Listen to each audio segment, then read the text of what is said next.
Turn your thrifted finds into stunning home decor pieces with decoupage paper and rub-on transfers. Welcome to the Chic Show. Today is the Thrift Flip Road Trip Open Challenge hosted by Unicorn Dust Designs, Crafting Cousins, and CJ DIY. Today I'm thrifting from the Goodwill bins in Little Rock, Arkansas. Today's DIYs feature some of Sonnet's Maker's Box items. For this project, I'll be using some of the Roycycle decoupage paper from Sonnet's Garden Blooms Maker Box. I'll also be using this frame that I found at the Goodwill bins. It was originally $1.99 at Goodwill, but I got it cheaper than that. Now I did remove this metal fleur-de-lis, and I'm going to be giving the whole thing a coat of Fusion paint encasement. I did paint the front, back, and the inside. Once I had this completely painted, I decided that I would rather have the edges black. So for this, I'm using DIY paint in weathered wood.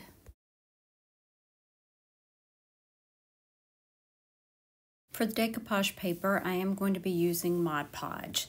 So I cut my decoupage paper out to fit my surface, and I laid it over the top, and then I did a little starter strip of Mod Podge. I'm sorry, I got a new camera system, and I'm a little out of frame here. But I'm just applying a starter strip for that Mod Podge, and then I'm using a plastic bag to kind of rub over it to get any wrinkles out. Then I'll continue adding that Mod Podge in sections and placing that decoupage paper over the top. I did add a layer of Mod Podge on the top of the decoupage paper when I was completely finished.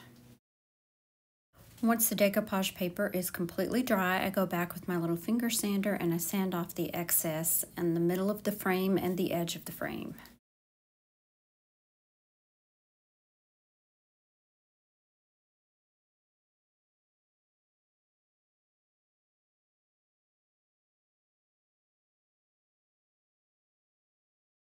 Now all my frame needs is a picture and a backing. I did not have a glass for this frame, but that's okay. I just placed in this sentiment card and used some foam board to make a backing for it. It stands up on its own. Today is part of the Thrift Flip Road Trip. Here's a little bit more about that and a special giveaway. Welcome to the Thrift Flip Road Trip. In today's video, we are participating in an open challenge hosted by Unicorn Dust Designs, Crafting Cousins, and special guest host CJ DIY. Here, talented creators breathe new life into old items. But wait, there's more. We are thrilled to announce that this month's playlist will have a special giveaway with 5 lucky winners. Prizes include a deluxe easy bow maker from Buckeye Girls Lifestyle, a craft tool kit from Lady Red Crafting, a mystery box with crafting supplies from DIY Next Door, and 2 wood craft kits from Crafting Cousins. To enter, just watch the July Thrift Flip Road Trip playlist and comment your favorite project from each creator on their video. You must comment on every video to be eligible. Mark your calendar for July 27th when we will announce the winners on our community tabs. I'm sorry, due to shipping costs, giveaway is open to U.S. residents only. Don't miss out on this chance to win, and be sure to spread the love by following the playlist link in the description box below. I have our host channels and all the information on the giveaway listed in the description box below. For this project, I'm using a wood bowl that I found at the Goodwill bins, and I'm going to be using some milk paint in a pickle. It was in Sonnet's Maker's Box, and I'm going to be giving it 2 good coats.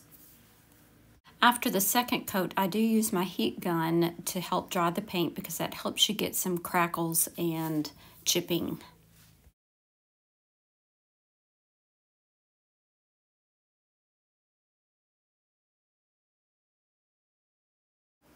I helped some of the chipping along with my little finger sander, so I just sanded away at some of those places to help it chip off a little bit more. I also sanded around the edge of the bowl.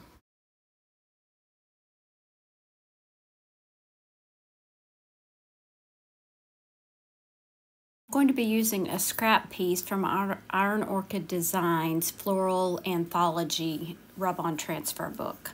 So this is the one that I chose, and I'm simply going to pull off that backing and use that transfer tool and just rub until the flowers are completely adhered to the bottom of the bowl.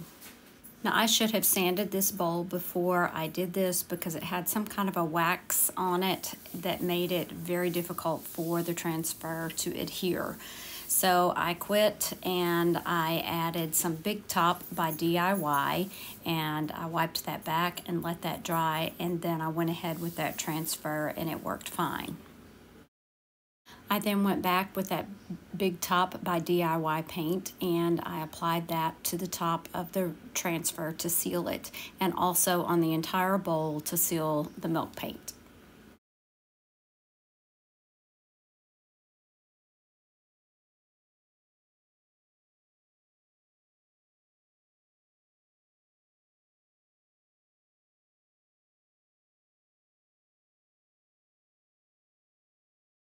This is the cutest little picket fence frame that I got also at the Goodwill bins, and I'm going to be using some other items from Sonnet's Maker's Box. So I removed the backing, I cleaned it up a little bit, and I'm going to be painting that inner square, that inner part of the frame, with Fusion's Prairie Sunset, also from Sonnet's Maker's Box. I'll have her channel listed in the description box below if you're interested in that. In Sonnet's Maker's Box, she has 2 pieces of Roycycle decoupage paper and 2 pieces of the Painted Photographer decoupage paper. Now I'm using this one by Roycycle, and I'm just cutting it to fit the frame. Now I'm just running my fingers along the edge of the middle of that frame so that I can cut this portion of the paper out. I also snipped the corners at an angle so that it would fit around this little frame a little bit better. And as I placed it on there, I decided I needed to extend that yellow paint over the sides a little bit, just in case I did not get it on there perfectly. This way the yellow will blend in with the paper better than that white paint would. Usually when I use decoupage paper, I will mist it a little bit with some water because it tends to stretch a little bit. In hindsight, I would not have done this on this frame because each of those little picket fences, of course, are separate, and it did make it a little bit more difficult for me to place. So I would not do that if I were to redo this project. Once I have it placed like I want it, I just peeled back one side and I started applying the Mod Podge. I did do this in sections so that I didn't get overwhelmed if I needed to pull something up and replace it or straighten it up. Once I have it placed like I want it and have as many wrinkles out as I could get, I let it dry overnight. The next day I came back with my craft knife and I cut away those edges around the frame first. Then I took my little fingernail file and I filed around the edges, around the picket point parts and the sides. Now I was trying to decide exactly what would be the best way to remove the rest of the paper. So I tried going through the back. That didn't work very well, so I went through the front and cut along the edge, which worked okay for the most part, but there was a few places where it tore, but I didn't feel like I could get my fingernail file or my emery board down in there to use it. So I was just very careful and removed as much as I could and then used my fingernail file where I could. And now you can see I did not paint the back portion of this little picket fence, but I kind of like it with the white. It kind of gives it a contrast, but you could certainly paint it that yellow color as well as if you wanted to.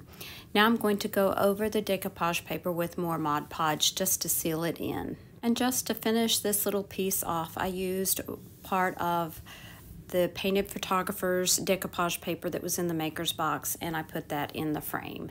Everything matches and blends perfectly. I hope you've enjoyed seeing these highlights from Sonnet's Garden Blooms Maker's Box, and I hope you'll check her out. Also, don't forget to check out the host of today's challenge in the description box below, along with the playlist and that special giveaway. Here's another video I think you might like. Thanks so much for watching. Remember to share the chic. Bye now.